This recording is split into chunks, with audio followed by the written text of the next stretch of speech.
Ginawa ng mekaniko, hindi umubra eh. Dinala sa akin. Tinisting ko ang CDI. Tinisting ko yung kuryente niya, wala.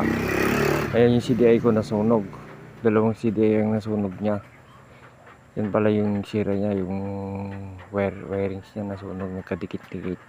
Yan ang problema ng wirings minsan. Nahirap din i-trace kung saan yung sakit. Nagkakaproblema. Yan, yung CDI na yan. Tinisting ko yan, gumagana yan. Sa motor ko pa naman ng nagkaroon ng problema.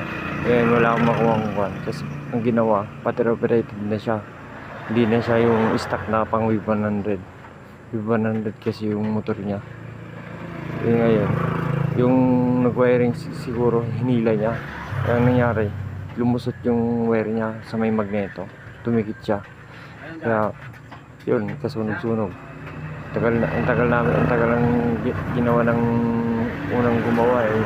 Hindi daw umubra, hindi daw kinaya eh. Ngayon dinala sa akin. Yan, ako nakapagpagana. Binalik ko